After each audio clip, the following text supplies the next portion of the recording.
Well, hey gang, how's it going? Happy Easter to you. It's Sunday, Easter Sunday right now. In the afternoon, been to church this morning.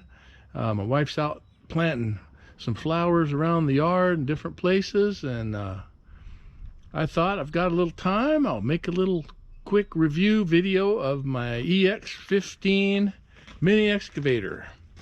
So I've got the excavator with the top off right now, because it won't fit inside my garage with the top on. I'm gonna eventually cut it down and probably put a joint of some kind in it where I can take it off and on a little more easily, but it's actually not that bad to take off. There's these 4 big bolts back here in the back.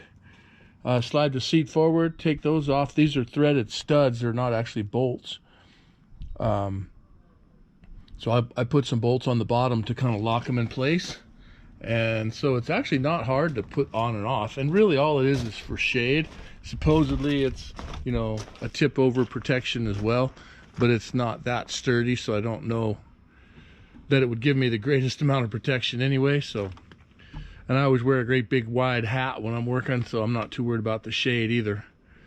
So anyway, here it is, the EX15 by Bull. Bull is the name they go under, but it's actually, if you look at the tag here, Le King, called it a crawler excavator, the EX15. Says the operating weight is 1,200 kilograms, which that's 2,600 and about 50 pounds, something like that. So it's nice and stable. About 40 inches wide at the tracks, which is the same width as the tracks on my mini skid steer. So that's kind of nice. I can use them, you know, if I make a trail with the mini skid steer, I can take this down it. It's not wider than the trail would be. I was just out earlier today messing with it, and so I put a camera mount here. It's got a couple of bolts already in it, these Allen head bolts here and there. So I thought, why not? I'll utilize one of those. Some of them are just barely finger tight in there. I don't know what exactly they were for. But on one side over here, the light that comes with it is mounted to that same spot on the other side. So I may mount another light here and there. I don't plan to be doing a lot of digging at night, but we'll see. So right now I've got the, it's a 16-inch wide bucket. It comes with another 8-inch wide bucket. Came with a ripper, came with a 30-inch wide bucket for faster just loading of loose materials, not really a digging bucket. It's got the hydraulic thumb on it, which that's been real handy. I used it on a brush job the other day, and that worked great for picking up brush and loading it in my trailer. It's got the push blade on the front here, and that push blade is just about the same width as the track, so 40-inch wide blade, and it'll go down enough to lift the front end off the ground by 4 or 5 inches easily. It does have the boom swing. You can see the extra hydraulic cylinder right there, so I can swing the boom separately from the whole cab if I want to, which is a handy little thing. I wasn't originally going to get that, but when I first talked to the guy that I wanted to buy this from,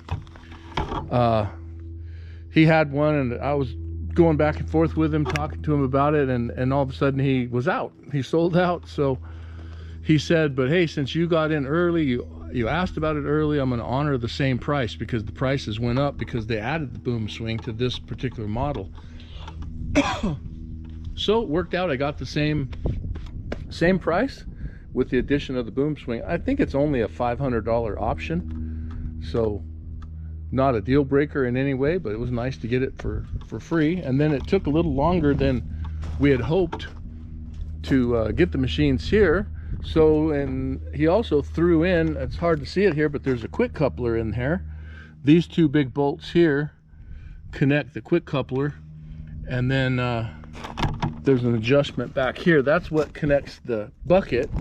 Then these 2 pins up here get removed, and the quick coupler gets hooked in right there. So it's pretty nice. It's handy little dude. It does make it a lot faster changing out the attachments, and it also extends, it lowers everything down about 4 inches, and so it actually works better with that hydraulic thumb kind of as a grapple, because this thing is long enough that it comes down, and it actually this part reaches down. It actually connects to the bucket a little easier, a little more useful, I guess. Gives you a little more bite. So anyway, it's got another control valve here. I guess you could hook a hammer to it, or an auger or something like that if you wanted to. So there is an additional hydraulic fitting there if you need it. And you can divert from this one to that one. You can't run the two at the same time, but it's got that diverter valve on it. Got one on each side, because if you had some attachment on there, you would need 2 hydraulic lines for it. So I mean, overall I've been super happy with this thing. It's only got, I don't know, 6 hours on it, 5.5 hours or something. Probably more like 9. It did not come with an hour meter, so I put one on here, and it's showing 5.5 hours right now. And it's just an induction. I'm going to pull this open and show you the engine. It's just an induction wired system. There is a battery in the little unit itself, but now this thing is locked, but the lock doesn't do a lot of good, because if I just lift up on it, I can pull it. See, it has this hook, and it hooks over this bar right here. So all I have to do is lift up on it, which is actually kind of nice. I don't really need it to be locked. So here's the wire for the hour meter, and it just wraps around the spark plug wire a couple times. And it says if your RPMs aren't reading right, change the number of wraps. Well, I only got 4 wraps on there, and it's still showing, when I'm running normal speed, it's showing like 4,000 RPM, so I don't think it's correct. But I think the hour meter's ticking off about right, so I'm not too worried about the RPMs. It's a Briggs & Stratton 13.5 horse motor. Does have the Briggs & Stratton sticker on there that's not going to last very long. Pretty simple engines. I really like them. That's the same engine that's in my little mini skid steer. The mini skid steer is not an actual Briggs & Stratton. It's a Rato, R-A-T-O, I believe. It's the exact same engine. It's also the exact same engine as the Predator you get from Harbor Freight. So if this one was to go out, or the other one was to go out completely, I just can change the whole engine for under $500. Just get a new one at Harbor Freight. So really nice. I kicked back and forth about getting a diesel version. It's quite a bit more expensive, and then the engine itself, if something did go wrong with them, I know they're super efficient and super reliable, but if something did go wrong, it's about a $6,000 price tag to replace one of those. So I thought, you know what, I'm just going to stick with the little gas motor, see how it does, and so far I've been super happy with this thing. Digs like a champ. It's another little deal here. This is a little more of a pain in the butt to latch. Opening it's not too bad, but latching it's a pain. So, but here it's got a cooling fan, and that's just circulating air through the engine compartment. The engine itself has fins kind of built onto the flywheel, so it blows its own air. But because it's a little more enclosed than on my mini skid, I guess they decided they needed an extra fan, which I'm happy with that. The more cooling, the better. And then on this side, I can't open the panel, but let's see if we can see through the grate here.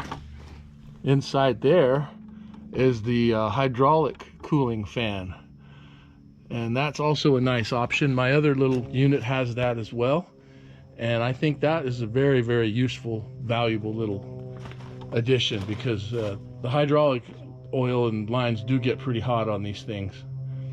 So I have not had a lick of trouble. I've run this thing all day, one day, digging out some bleach lines for a friend of mine, and had no issues with overheating, anything like that. So I'm real pleased with the thing. To fill the gas up, you move the seat forward. Let's see here if I can pull that out of the way. There's a wing nut right here. Fold this whole thing up, and the gas cap is right underneath there. It's not the easiest to do with one person if you have a large gas can, but I just got a smaller one, so I can just stick a funnel down in there, and it holds almost 2 gallons, same as the mini skid. So it's got a power cutoff switch, the battery cutoff switch there. The batteries are under here, under this little side panel. I would have to take that off, and the batteries are right there. Foot controls, this one controls the grapple, and when it's folded down, it folds that way, folds that way. That controls the grapple. Fold it up, and it kind of locks these sides on the little plate right there, and you just can use it for a footrest.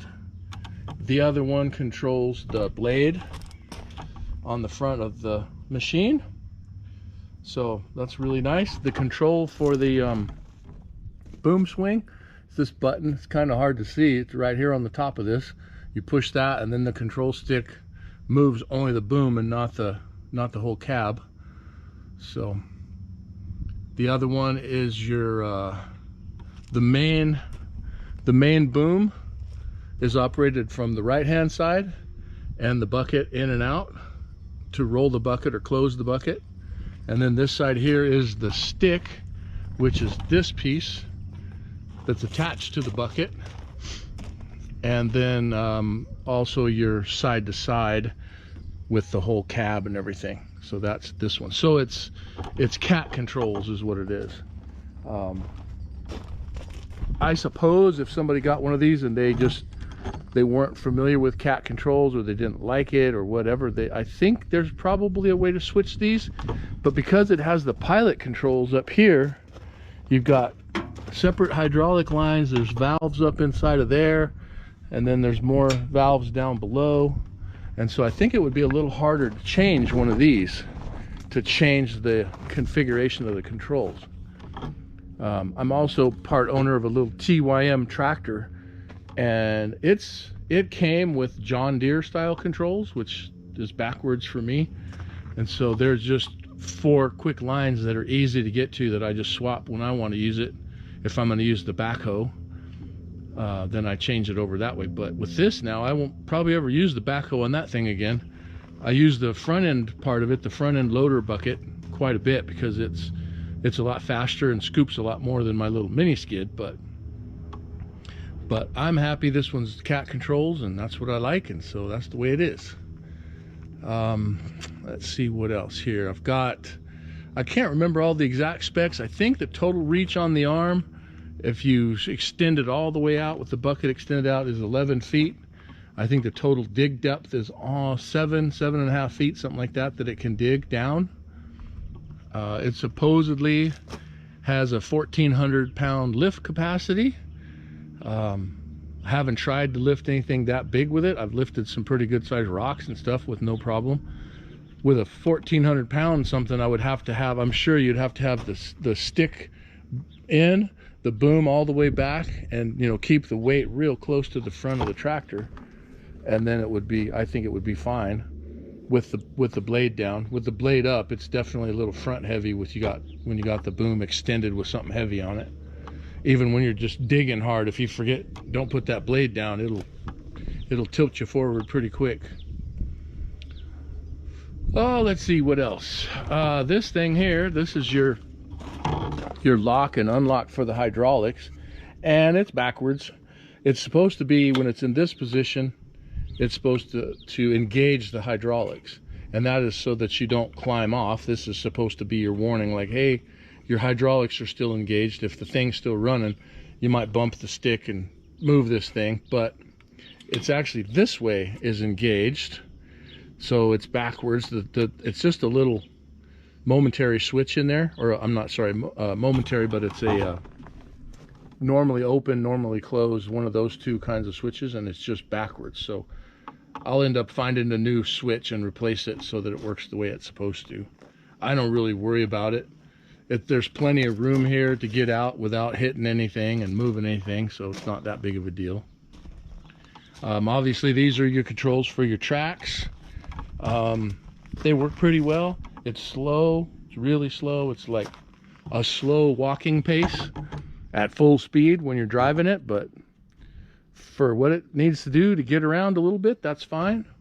The one thing I don't like about those tracks compared to the mini skid steer I can drive in a gentle curving turn on the mini skid steer where both tracks can be engaged and one can be slowed down a little bit so that you turn while they're moving. This one, they're either moving or they're not. If you try to back off on one of the two control sticks, the one track just stops, and so it's real jerky.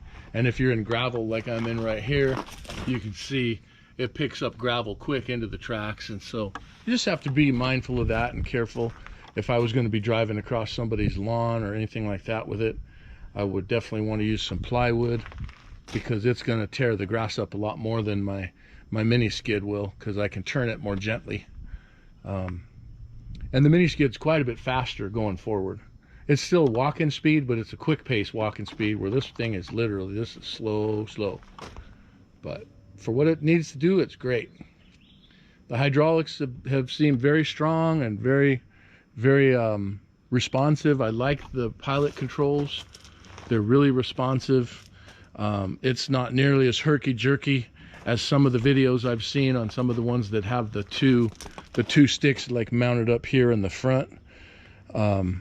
They're a lot more jumpy and harder to control. So this thing has two, I believe it's two hydraulic pumps. You can see them both down there. So that makes it a little bit more efficient. And it's all about, you know, the amount of flow that you're getting to how much stuff you can be doing at one time. So what I notice is, like, if I'm moving the boom, the whole thing, I'm swinging it to the left, say, and at the same time I'm either raising the boom or bringing the stick in or something like that. When I let go of the turning function, when I stop swinging the machine and then I'm only doing the one function, if I didn't do it slowly, it becomes really jerky, like, because suddenly all the fluid is going to that one activity. Or the other way, if I stop moving the boom while I'm swinging, it kind of jerks to the side a little bit. But it just takes a little bit of getting used to. Overall, I like it. It's very smooth. Once you get the hang of it, it's real easy to control. So I've got it parked here in front of my Jeep, my wife's Jeep, I should say, just for a little bit of a size comparison. You know, it's her Jeep's sitting on 35-inch tires, so it's fairly tall. I'm gonna back up over here so you can see the machine a little bit. So the seat there on the machine is about even with right here on the front of the Jeep, and so that's just a little bit above waist high. That's the bottom of the seat there. So if I come over here, it's probably 6 inches above my waist to the seat. It's nice, and it feels nice and stable on the ground. I haven't ever felt like I was going to tip over or anything weird, but I'm also careful and I don't get myself real sideways on a hill either. And I know enough about these. You don't lift heavy stuff to the side. If you're going to be lifting heavy or digging hard, you do it to the front with the blade down. Always want to be digging at the front, because your hydraulic drive motors for your tracks are kind of exposed there in the back, and so you don't want to be digging, pulling rocks and whatnot on this end of the machine if you can possibly help it, because you're liable to swing a rock in there and hit those lines or damage something. So I try not to do that. So it's pretty easy with, this is your choke. It's kind of in a little bit of a weird spot, but it works fine. It starts right up. Keys over here. If I turn the key on, you'll hear the fans kick on first. That's both fans, the hydraulic cooler and just the normal engine cooler. And then starts right up. Electric start. Really quick and smooth. Just stays along. This is the throttle. That's as low as it goes.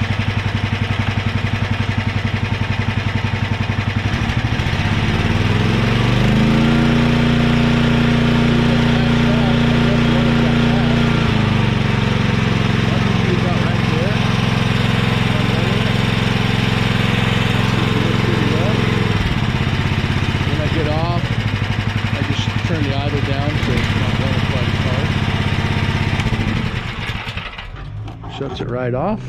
Got my hydraulic sight glass right here. And this is where the hydraulic tank is. I've got it unlocked right at the moment. Tank's in there. I don't know how well you can see it. There's no fill cap on it. There's a plate right there. It's got 1, 2, 3, 4, 5, 6 bolts on it. So I guess if I needed to change the hydraulic oil or top it off or something, I got to take that plate off and fill it up that way. So I might see if I can order a plate for that has a cap in it. Make it a little bit easier. I doubt that I'll have to add oil very often, but here, once I get to about, I don't know, 20 hours or so on the whole machine, I'll change that hydraulic oil completely. I've already changed the oil once on the machine. That's one thing. I bought an extension hose. I don't have it on there yet, but if you can see down there, right over, let's see if I can get in here without burning myself. This bolt right here, that's the oil drain plug.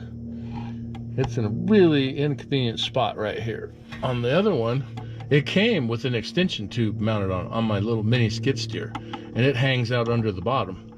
So I bought one for this. I just haven't put it on yet. Next time I do the oil change, I'll do that.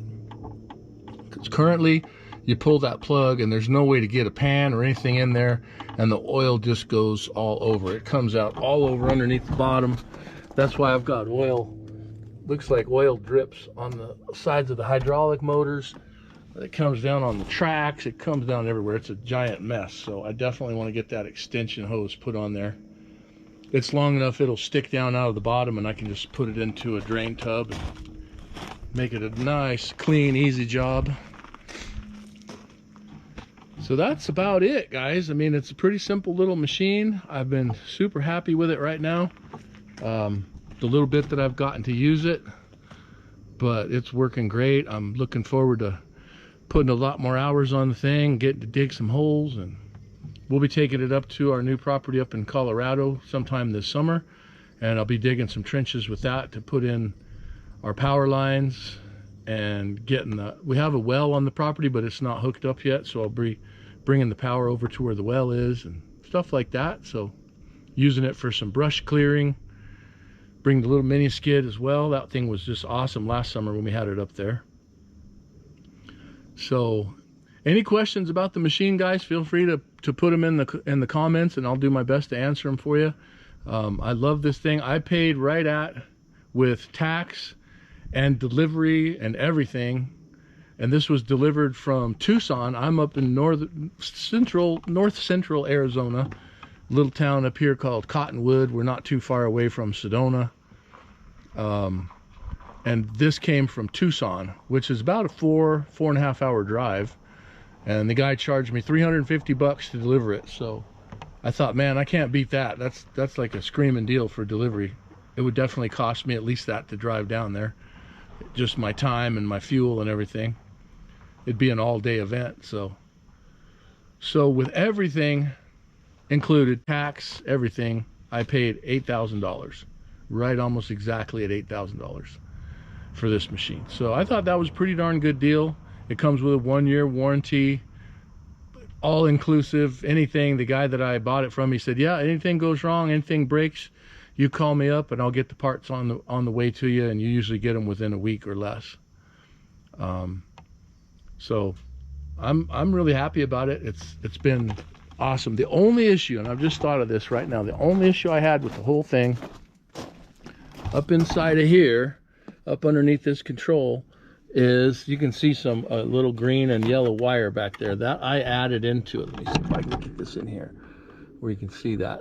There's a fuse in there. It's a 20 amp fuse, and it was weird, every so often that fuse would just pop, and when it would pop, the engine would continue to run, but I'd lose all my hydraulic controls, and it would kill the ignition. It would run if I just left it running, but it wouldn't start. If I turned it off, then it wouldn't start with the key. Fortunately, there is, down here on the side, way in there, I don't know if you can see that because of the light, there's a pull start in there, and so it would still pull start, so it was bypassing this ignition switch. And I messed with it and messed with it, trying to figure out what it was. I thought, because all these fans are hooked to that, I thought maybe it was overloading it with this fan. So I unhooked this fan, and it seemed like it fixed it. I was like, oh, that's it, I got it. No, it did it again eventually. So finally I was messing around looking under here, and one of these wires, this guy right here that's now covered in tape, the end of the wire in the plug was just bare sticking out on the other end of it.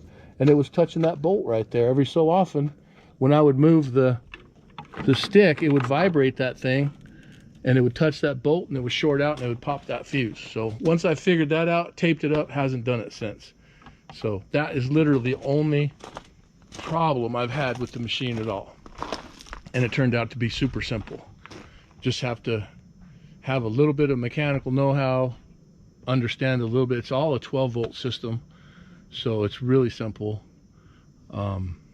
Everything's pretty easy access. I think all the hydraulic cylinders, just like on my mini skid, they're easily sourceable from like Harbor Freight or online at Amazon or something, anything. So it's just really a simple machine to own. So anyhow, like I said, if you have any questions, put them in the comments. I'll do my best to answer them for you.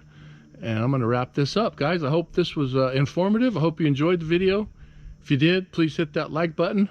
And if you haven't already, please subscribe to the channel. And I will catch you later.